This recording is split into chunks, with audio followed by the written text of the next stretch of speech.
ձայնը տրվում է Լևոն Տեր-Պետրոսյանին։ Ես ուզում եմ մի փոքր փոխել Նիկոլի դիմելաձևը եւ ձեզ դիմել հետեւյալ կերպ։ Հայաստանի Հանրապետության մրզած քաղաքացիներ, թույլ տվեք կես ժամ եւս ձեզ մրսեցնել։ Սիրելի հայրենակիցներ, վերջին շրջանում Հայաստանի ներքաղաքական կյանքի ամենաուշագրավ իրադարձությունը անշուշտ աղմկոտ հրաժարականներն ու որոշ պետական պաշտոնյաների նկատմամբ իրականացվող քրեական հետապնդումներն են, որոնք արդեն պատկառելի ցանկ են կազմում, սկսած Գագիկ Բեգլարյանից, Հովիկ Թամամյանից ու Մարգար Օհանյանից, ավարտած Ալիկ Սարգսյանով, Զույգ Կարեն Կարապետյաններով, Հովիկ Աբրահամյանով և Միքայել Մինասյանով։ Ակնհայտ է, որ ռեժիմի ներսում լուրջ վերադասավորումներ են կատարվում, որոնք միտված են ազատվելու նրա գծից շեղվող կամ անհավատարմության նշաններ դրսևորող տարրերից և առաջիկա ընտրություններից առաջ ապահովելու իշխող քաղաքական ուժի միասնությունը, որը նրա գոյատևման ամենահուսալի, եթե ոչ միակ գրավականն է։ Ոչ ոք իհարկե լուրջ չի կարող ընդունել այն, թե այդ պաշտոնանկություններն ու քրեական հետապնդումները տեղի են ունենում խնդրո առարկա անձանց վատ աշխատանքի, կոռումպացվածության կամ նրանց կողմից թույլ տրված օրինազանցությունների պատճառով, որովհետև բոլորի համար էլ պարզ է, որ նրանք պատժվում են կամ սեփական խաղեր տալու, կամ էլ գողական աշխարհի կանոնները խախտելու, այն է վերադասին բաժին չհատկացնելու կամ ապշագից իրենց իրական եկամուտները թաքցնելու պատճառով։ Հարկ է ավելացնել նաև, որ ռեժիմի պարագլուխների համար պետական պաշտոնյաների աշխատանքի գնահատման մյուս կարևոր չափանիշն էլ ոչ թե նրանց բուն պարտականությունների կատարումն է, այլ ընդդիմության դեմ անօրինական պայքարում նրանց ունեցած վաստակը և ընտրությունների կեղծման գործում նրանց առավելագույն օգտակարությունը։ Քաղաքական շրջանակների, վերլուծաբանների և լրագրողների կողմից տրվել են նշված պաշտոնանկությունների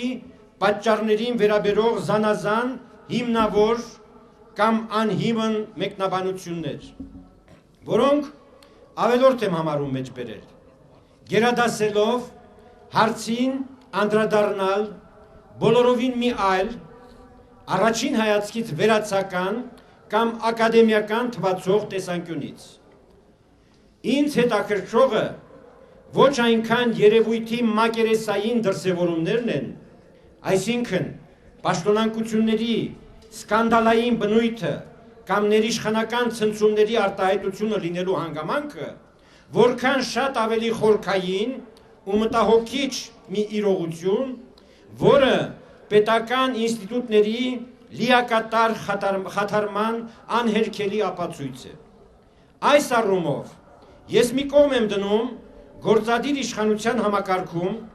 և պետական հիմնարկությունների աշխատակազմերում տեղի ունեցած պաշտոնանկությունները, որոնք քիչ թե շատ բնականon երևույթ են, և ուզում եմ առանձնակի ուշադրություն հրավիրել ընտրովի մարմինների ղեկավարների, ազգային ժողովի նախագահի և Երևանի քաղաքապետի հրաժարականների արտառոց փաստի վրա։ Վերջին ուշադրություն դարձրեք, վերջին 3 տարիների ընթացքում այսինքն մեկ գումարման ժամանակ, փոխվել է ազգային ժողովի 3 նախագահ, իսկ 2 տարվա ընթացքում Երևանի 3 քաղաքապետ։ Եթե սրան գումարենք նաև տարիներ առաջ ազգային ժողովի մի այլ նախագահի անսպասելի հրաժարականը, ապա կարծում եմ փաստի արտառոցությունը ավելի ցցում կդառնա։ Ոչ ոքի համար գաղտնիք չէ, որ առանց բացառության բոլոր դեպքերում հրաժարականները եղել են ոչ թե ինքնակամ, այլ հարկադրական, այն էլ ոչ թե գաղափարական կամ քաղաքական, այլ բացառապես ուրիշ, շատ ավելի ստոր նկատառումներով։ Ոչ ոքի համար գաղտնիք չէ նաև, որ հարկադրանքը բխել է երկրի գործող նախագահից, իսկ դա վկայում է, որ թե ազգային ժողովի և թե Երևանի ավականու ղեկավարները ոչ թե ընտրվել, այլ նշանակվել են, որովհետև եթե իրոք ընտրված լինեին, ոչ մի նախագահ նրանց չէր կարող սեփական հայեցողությամբ պաշտոնանկ անել։ Փաստորեն, վերջիններս վերածվել են խրտվիլակների, որոնց երկրի նախագահը կարող է ցանկացած պահի փողոց շպրտել։ Ինստիտուցիոնալ տեսակետից այս իրողությունը աղետալի է մանավանդ ազգային ժողովի պարագայում, որն ըստ էության 1999 թվականից սկսած դադարել է կատարել անկախ օրենսդրական մարմնի և գործադիր իշխանության հակակշռի իր հիմնական դերը, վերածվելով հանրապետության նախագահի կցորդի ու հլու հնազանդ կամակատարի։ Եթե կուզեք, սա է թերևս մեր պետության ամենագլխավոր համակարգային արատը, որի ուղղակի հետևանքն են թե երկրում մոլեգնող համատարած կոռուպցիան,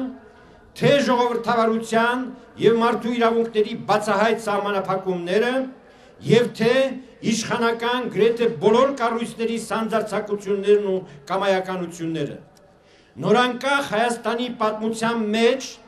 խորհրդարանը անկախ օրենսդրական մարմնի և գործադիր իշխանության իրական հակակշռի դեր կատարել է միայն 1990-98 թվականներին և կարճ ժամանակով 1999 թվականին։ Բավական է հիշել, թե 90-ական թվականներին ինչ բուռն և բովանդակալից քաղաքական քննարկումներ էին ընթանում խորհրդարանում և ինչպիսի դժվարությամբ էին ընդունվում կառավարության ներկայացրած օրենքները, իսկ երբեմն հաղթահարվում էր նույնիսկ հանրապետության նախագահի վետոն։ Եվ բոլորովին պատահական չէ, որ հենց այդ ժամանակահատվածում է, որ խորհրդարանը ունեցել է հիրավի ընտրված և ոչ թե որևէ մեկի կողմից նշանակված նախագահներ, հանձինս ինձ, Բաբկեն Արարքցյանի և Կարեն Դեմիրճյանի։ Կարծում եմ չեք մոռացել, որ ես Վլադիմիր Մովսիսյանի հետ շատ սուր մրցակցության արդյունքում Գերագույն խորհրդի նախագահ եմ ընտրվել 4 փուլից հետո։ Իսկ Բաբկեն Արարքցյանը Վազգեն Մանուկյանի հետ մրցակցության արդյունքում 5-6 փուլից հետո։ Ինչ վերաբերում է Կարեն Դեմիրճյանին, ապա նա միահամուռ կերպով ընտրվել է ազգային ժողովում միասնություն դաշինքի ունեցած բացարձակ մեծամասնության շնորհիվ։ Բաբկեն Արարքցյանը նաև խորհրդարանի միակ նախագահն է եղել, որն իր պաշտոնից հրաժարվել է ինքնակամ, այն էլ զուտ քաղաքական դրդապատճառով, չցանկանալով մասնակիցը դառնալ ձևավորվող ավտորիտար ռեժիմի կամ իր խոսքերով ասած, չուզենալով վերածվել վերջինիս վարձու աշխատողի։ Պետականության ինստիտուցիոնալ արատները վերհանելուց բացի, ընթացիկ կադրային փոփոխությունների կամ սկանդալային պաշտոնանկությունների շարքը բացահայտում է նաև մի նշանակալից քաղաքական իրողություն։ Թեև, ինչպես նշվեց, միտված լինելով ռեժիմի ամրապնդմանը, հախուռն պաշտոնանկությունները իրականում ոչ թե ուժեղացնում, այլ ընդհակառակը թուլացնում են այն, ակամայից նպաստելով դժգոհ տարրերի կամ աբիժնիկների բանակի ստվարացմանը, ինչը չի կարող իր ազդեցությունը չթողնել հետագա քաղաքական զարգացումների վրա։ Հետևաբար, իշխանական բուրգի ինքնահոշոտումը ոչ թե նրա հզորության, այլ հոգեվարքի նշանն է, համաձայն Ալեքսիս Թոկվիլի այն բնորոշման, որ վատ իշխանության համար ամենավտանգավորը այն պահն է, երբ նա սկսում է բարեփոխել ինքն իրեն։ Եթե Սերժ Սարգսյանի իշխանությունը թույլ չլիներ եւ ավելի թուլանալու վտանգ չզգար, նա բոլորովին կարիք չէր ունենա ընտրությունների նախօրյակին այսպիսի ցնցումների գնալու։ Ժամանակին փլուզման դատապարտված ռեժիմի փրկության նպատակով նման ջղաձգումների եւ կադրային փոփոխությունների տենդի մեջ էր ընկել նաեւ Միխայիլ Գորբաչովը, ինչից սակայն նա ոչ միայն նոր բարեկամներ չշահեց, այլև թշնամացրեց հին բարեկամներից շատերին, քայլ առ քայլ ոչնչացնելով սեփական իշխանության հենարանը։ Իսկ թե ինչով ավարտվեց այդ ամենը, հայտնի է բոլորին։ Ամենևին չեմ կասկածում, որ նույն վախճանն է սպասում նաև Սերժ Սարգսյանին ու նրա հանցագործ ռեժիմին։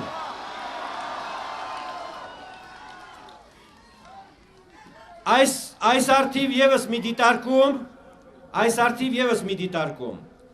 նախորդ ելույթներիցս մեկում ես ասացի, որ խայտառակ պաշտոնանկությունները շարունակվելու են եւ իրոք շարունակվեցին։ Հիմա նորից եմ կրկնում, չեն դադարելու։ Ավազակապետական բուրգի թուլացման կամ քայքայման մյուս թերևս ավելի նշանակալից ախտանիշը իշխող կոալիցիայի ներսում ծագած լուրջ տարաձայնություններն են, մասնավորապես Հանրապետական կուսակցության եւ Բարգավաճ Հայաստանի բացահայտ հակասությունները։ Մենք վաղուց կանխատեսել եւ բազմիցս պնդել ենք, որ իշխանական մոնոլիտը, ինչպես ցանկացած հանցագործ կառույց, վաղ թե ուշ ճաքեր է տալու, ինչ այսօր կարծես թե իրականություն է դառնում։ Խորացման պարագայում նշված հակասությունները սպառնում են խարխլել ռեժիմի հիմքերը եւ երկրում բոլորովին նոր իրավիճակ ստեղծել, արմատապես փոխելով քաղաքական ուժերի դասավորությունը եւ հող նախապատրաստելով ընդդիմադիր դաշտի ընդլայնման համար։ Իջևանի քաղաքապետի ընտրությունը, որը մեծ ցնցում ու տագնապ է առաջացրել հանրապետականների ճամբարում, կարելի է համարել այդ գործընթացի խորացման առաջին նշաններից մեկը։ Իդեպ,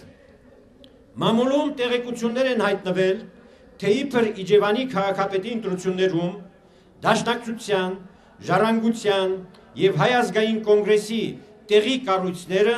աջակցել են Բարգավաճ Հայաստանի թեկնածուին։ Հարկ եմ համարում հայտնել, որ կոնգրեսի ղեկավար մարմինները այդ ընտրությունների հետ կապված որևէ որոշում չեն ընդունել։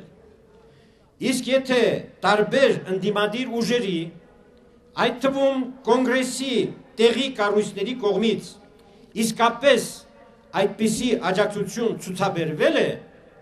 ապա դա կարելի է միայն ողջունել, որովհետև ռեժիմի դեմ անհավասար պայքարում հաջողության հասնելու համար իմ կարծիքով այսուհետև ցանկացած ընտրություններում սեփական թեկնածու չունենալու պարագայում երկրի ճակատագրով մտահոգ բոլոր ընդդիմադիր ուժերը որպես սկզբունք անխտիր պետք է աջակցեն իշխանական թեկնածուի մրցակցին անկախ վերջինիս կուսակցական պատկանելությունից։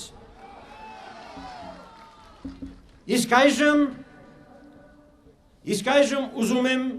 բացահայտել մի փոքրիկ գաղտնիք։ Հավատարիմ մնալով բաց քաղաքականություն վարելու եւ հասարակությունից ոչինչ չթաքցնելու Հայ ազգային կոնգրեսի որդեգրած սկզբունքին։ Հանրապետական կուսակցության եւ Բարգավաճ Հայաստանի հակասությունների հետևանքով առաջացած նոր քաղաքական իրավիճակի գնահատմանը ես պատրաստվել էի անդրադառնալ դեռևս նախորդ հանրահավաքում։ Սակայն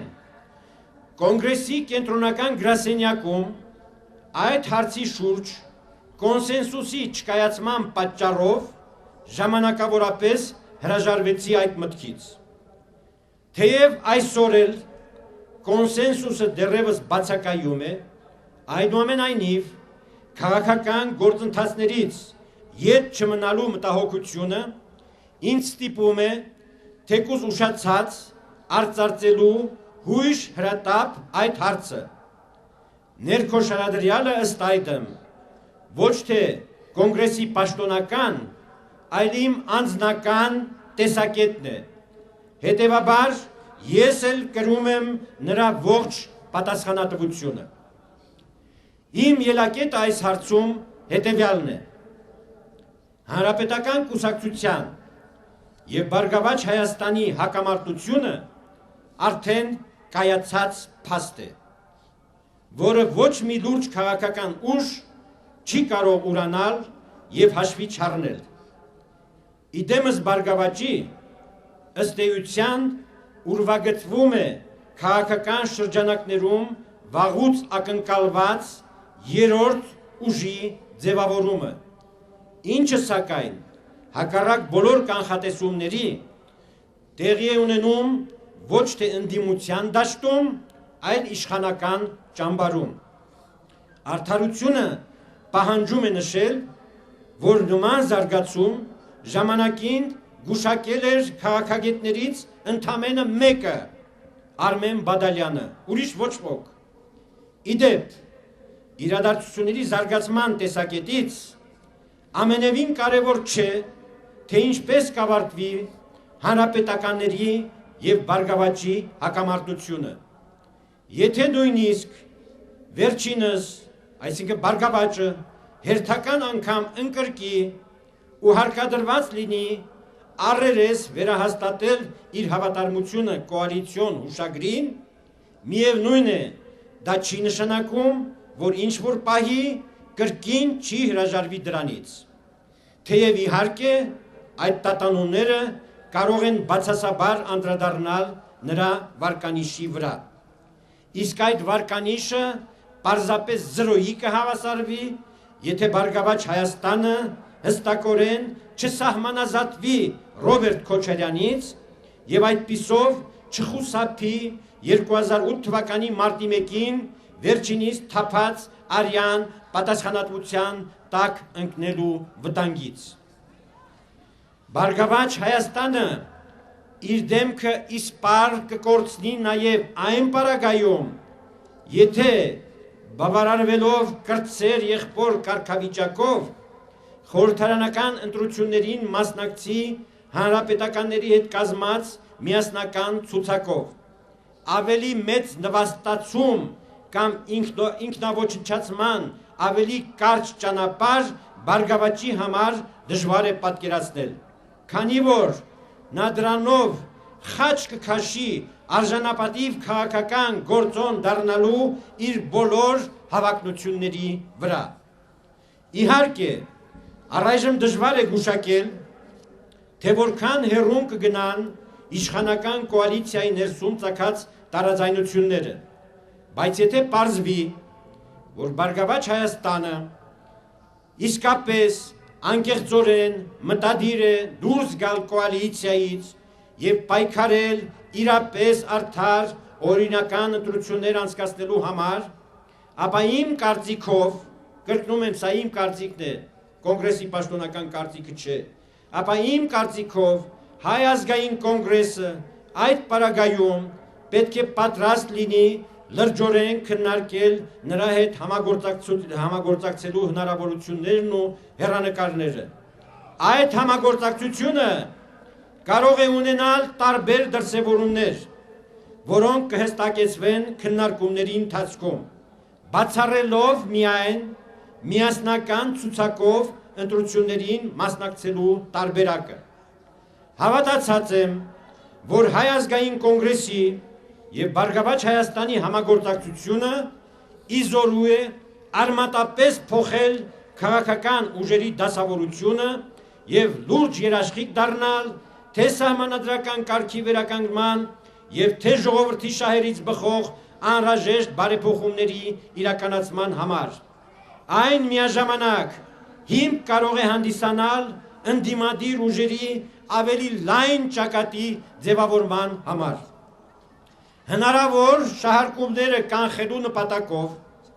հարկ եմ համարում ավելացնել, որ սա, այս ամբողջ ասվածը, ոչ թե Բարգավաճ Հայաստանին ուղղված համագործակցության առաջարկ է, այլ ընդամենը քաղաքագիտական վերլուծություն կամ խորհելու նյութ։ Մանավանդ, որ կոնգրեսի եւ այդ կուսակցության միջև մինչ այժմ որևէ շփում կամ նախնական քննարկում տեղի չի ունեցել։ Շահարկման մի այլ առիթ կարող է դառնալ եւ արդեն իսկ դարձել է այն, որ կոնգրեսը թեկուզ տեսականորեն հնարավոր դիտի համագործակցել մի ուժի հետ, որին մինչ այդ ավազակապետության կամ քրեաօլիգարխիկ համակարգի բաղկացուցիչ մաս է համարել։ Քաղաքականության այբուբենին ծանոթ որևէ մեկը, սակայն այս տիպի քննադատությանը լուրջ չի կարող վերաբերվել, քանի որ ցանկացած գերխնդրի տվյալ պարագայում բռնապետությունը թոթափելու նպատակի շուրջ զանազան ուժերի, անգամ երբեմնի անհաշտ հակառակորդների համագործակցությունը ոչ միայն սովորական երևույթ է, այլև անհրաժեշտ քաղաքական վարքագիծ։ Վկա բոլոր հեղափոխություններն ու ազգային ազատագրական շարժումները, որոնք հաջողության չէին կարող հասնել առանց այլազան քաղաքական ուժերի համատեղ պայքարի։ Ուրիշ բան, եթե մեր ընդդիմախոսները բացեի բաց հայտարարեն, որ գերխնդիրը սխալ է եւ ամենևին հարկ չկա ազատվելու քոչարյանասերժական վարչախմբից, այլապես իրենց անհասկանալի պահվածքով նրանք հսկայական ծառայություն են մատուցում վարչախմբին։ Այս առումով չպետք է անտեսել եւս մի կարևոր հանգամանք։ Մեր երկրի գլխավոր չարիքը, կրկնում եմ, շատերը մոլորված են, չեն հասկանում, մեր երկրի գլխավոր չարիքը ոչ թե գործարարները կամ օլիգարխներն են, այլ վերից վար կոռումպացված իշխանական համակարգը։ Գործարարությունը կամ օլիգարխիան ընդամենը այդ համակարգի ածանցյալն են, կծորդը եւ սպասարկուն։ Իշխանության ներկայացուցիչները մերթ ընդ մերթ դիտավորյալ, այո դիտավորյալ ատելության թիրախ են դարձնում օլիգարխներին, հասարակության ուշադրությունը իրենց տասնապատիկ ավելի սեփական հանցագործություններից շեղելու համար։ Իշխանության եւ օլիգարխիայի հարաբերություններին ես հանգամանորեն անդրադարձել եմ իմ ելույթներից մեկում, որի դրույթները չեմ ուզում այստեղ կրկնել, վաղը դուք այդ մասը թերթերում կկարդաք։ Վերջում չեմ կարող չանդրադառնալ մի թյուրիմացության, որը համառորեն տարածվում է որոշ քաղաքագետների ու լրատվամիջոցների կողմից, եւ աղբյուրը նախորդ հանրահավաքի իմ ելույթում հնչած հետևյալ խոսքերն են։ Հայ ազգային կոնգրեսը անշուշտ շարունակելու է ամեն ինչ անել արտահերթ ընտրություններ անցկացնելու համար, բայց քանի որ դա միայն մեզանից կախված չէ, մենք պետք է պատրաստ լինենք ցանկացած զարգացման։ Եթե հակառակ գործադրված բոլոր ջանքերին, այնուամենայնիվ առաջիկայում չհաջողվի հասնել Սերժ Սարգսյանի հրաժարականին, իսկ քաղաքականության մեջ ոչինչ բացառված չէ, ապա կոնգրեսը պետք է ձգտի ազգային ժողովում ապահովել այնպիսի ծանրակշիռ ներկայություն, որը առանձին կամ այլ ուժերի հետ կազմած դաշինքով ի վիճակի լինի անմիջապես բարձրացնելու նրա պաշտոնանկության կամ այլ կերպ ասած իմպիչմենտի հարցը։ Ահա սա է եղել իմ ամբողջ ասածը նախորդ հանրահավաքում։ Ուրեմն որքան անուղղամիտ պետք է լինել այս պարզ շարադրանքից եզրակացնելու համար, այն էլ մի ահավոր դավադրություն բացահայտածի հրճվանքով ու բավարարվածությամբ, թե իբր կոնգրեսը հրաժարվել է արտահերթ ընտրություններ անցկացնելու մտադրությունից եւ որոշել է գնալ հերթական ընտրությունների։ Տեսեք ինչ դավաճանություն, ինչ կրիմինալ, այնինչ իմ ասացի իմաստը չափազանց հստակ է եւ նրանում դավադրություն կամ կրիմինալ փնտրելու միտքը որևէ առողջ ուղեղում հազիվ թե կարող է տեղավորվել։ Թեև դժվար է ավելի հստակ արտահայտվել, բայց հետագա նմանօրինակ ընկալումներից խուսափելու համար այնուամենայնիվ փորձեմ 3.5 տարի շարունակ մենք այո բոլոր զրկանքների, տառապանքների, հալածանքների, բոլոր հնարավոր միջոցներով պայքարել ենք արտահերթ ընտրություններ անցկացնելու համար։ Այսուհետև եւս նույն համառությամբ ու հետևողականությամբ թեկուզ նորից ենթարկվելով զրկանքների ու հալածանքների շարունակելու ենք ամեն ինչ անել այդ նպատակին հասնելու համար,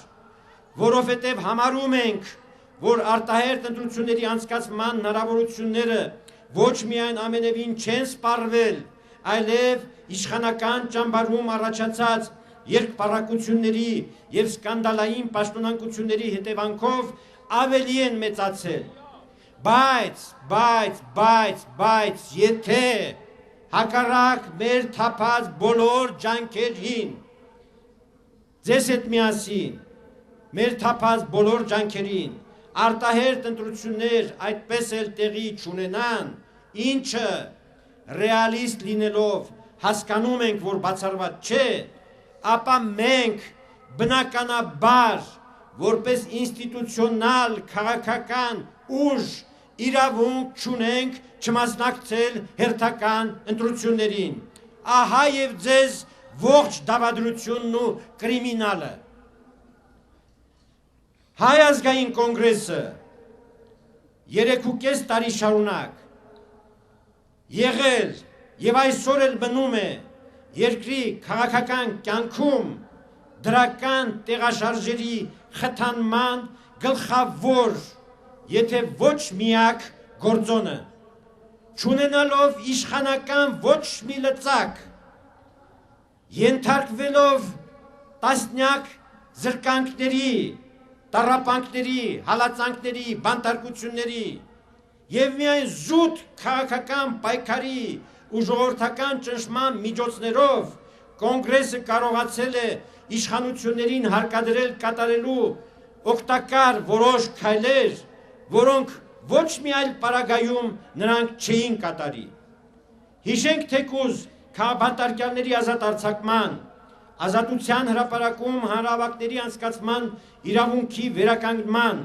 եւ մարտի 1-ի ոչռագործության բացահայտման վերաբերյալ տրված պաշտոնական հավաստիացման փաստերը։ Կոնգրեսի մշակած տնտեսական ծրագրի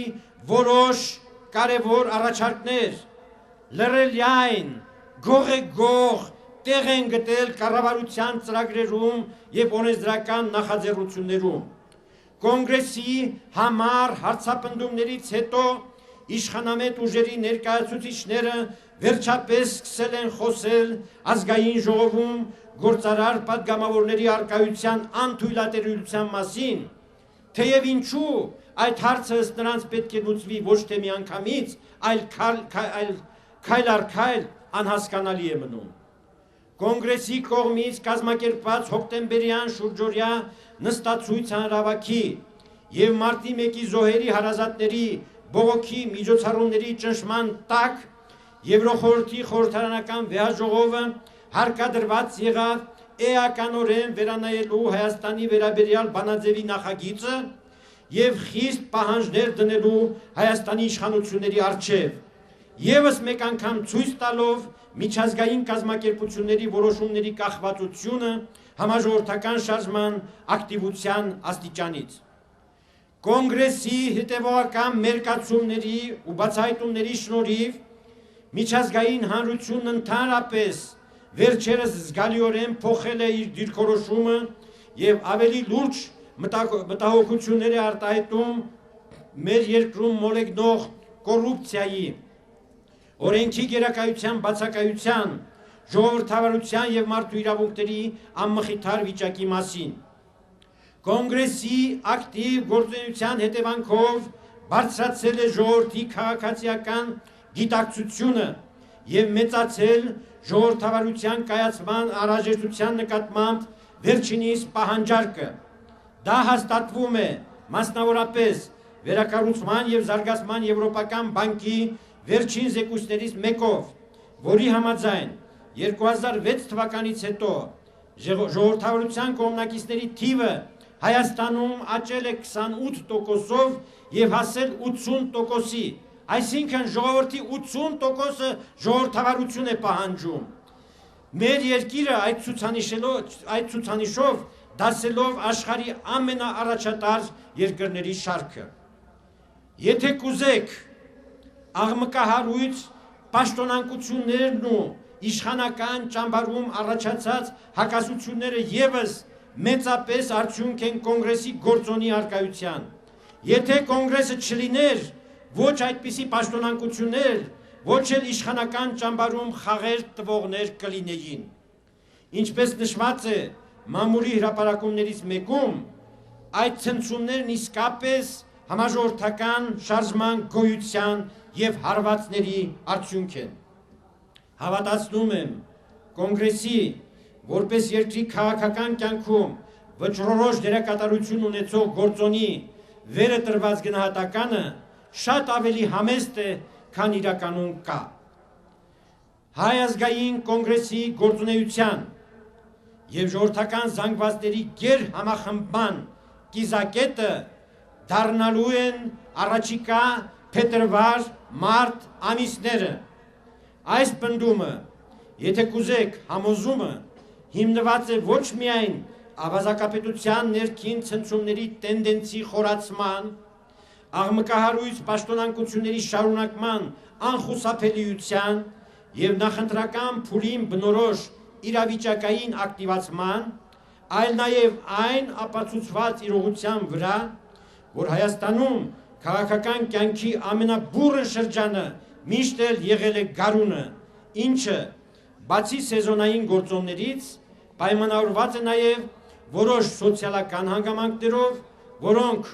բոլորիդ հայտնի լինելով ավելորդ եմ համարում մանրամասնել։ Մինչև գարուն, ինչպես նախորդ հանրահավաքում ասվեց, կոնգրեսն իր ջանքերը կենտրոնացնելու է գլխավորապես մարզերում տարվող աշխատանքի եւ տարածքային կառույցների գործունեության ակտիվացման վրա, եւ այդ գործը արդեն իսկ ընթացքի մեջ է։ Նկատի ունենալով ձմռանը հատուկ դժվարությունները, իսկ այս ձմեռը ըստ երևույթին խիստ է լինելու, հաջորդ հանրահավաքը բնականաբար տեղի կունենա փետրվարին։ Նրա անցկացման կոնկրետ օրը իրադարձությունների զարգացմանը համահունչ ձեզ կհայտարարվի լրացուցիչ։ Բայց քանի որ, ինչպես արդեն նշել եմ, միապաղաղ թվացող իրավիճակը կարող է փոխվել ցանկացած պահի, կապված ոչ միայն հավանական, այլև բոլորովին անսպասելի որևէ իրադարձության հետ, ուստի բացառված չէ, որ հաջորդ հանրահավաքը տեղի ունենա նույնիսկ ավելի վաղ։ Ուզում եմ ավարտել եւ ձեզ մաղթել լավ, ամենալավ տրամադրությամբ դիմավորել նոր տարին եւ սուրբ ծնունդը, ձեզ ցանկանալով ամենայն բարիք։ 2012 թվականը թող դառնա հույսի ու արժանապատվության վերականգնման տարի եւ ձեր բոլոր անձնական ու հավաքական իղձերի կատարման տարի։ Առաջ դեպի անսերժ Հայաստան։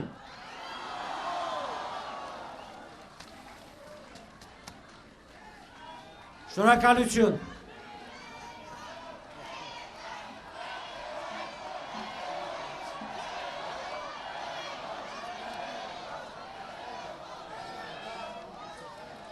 Ժողովուրդ երևում եմ, բայց ձեզ չեմ տեսնում, դուք չեք երևում։